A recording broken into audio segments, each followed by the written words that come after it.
Hello नमस्ते। आज चाहिँ हामी यो गर्मी बिदामा साथीसँग अल्फेर हुँदै ओलग्राफको घुमघाम गर्ने सोचले घुम्न निस्केका छौँ।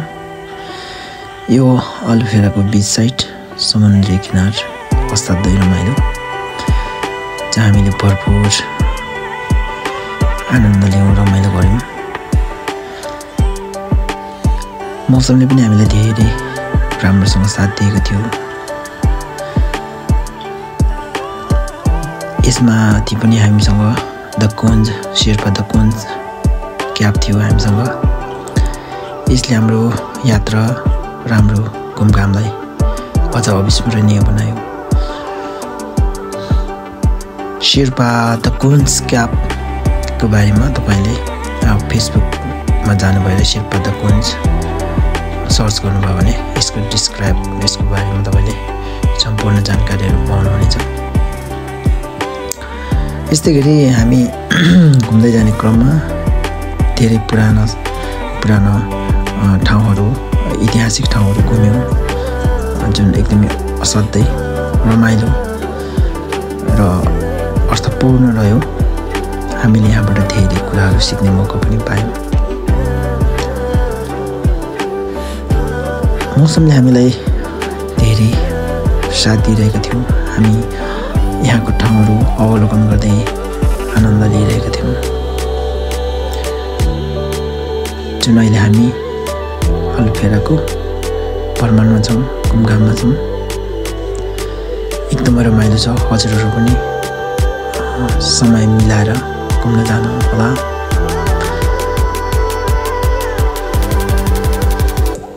यहाँ पुराना चिजहरू वा पुराना सम्पदाहरू, पुराना कुराहरूलाई एकदम राम्रोसँग संरक्षण गरेर जस्ताको तस्तै राखेर पर्यटकहरूलाई आकर्षित गराएको रहेछ। असाध्यै राम्रो ठाउँ। जुन अल्फेरा घुमिसकेपछि हामी ओलग्राफतर्फ लाग्यौँ। यहाँको चाहिँ कुरै नभए यति धेरै आनन्द, यति धेरै रमाइलो। यहाँ हामी बोट चढेर अन्त ठाउँ पनि जान सकिने रहेछ। यो सिपहरू चढेर हामीसँग टाइमको अभावले गर्दाखेरि जान पाएनौँ, तर हामीले यहीँ भरपुर मनोरञ्जन आनन्द लियौँ। गेमहरू पनि खेल्यौँ म र मेरो साथीले। म र मेरो साथी लगभग हामी जुन चिन्जान पछि लगभग 5 वर्षपछिको भेट थियो। यो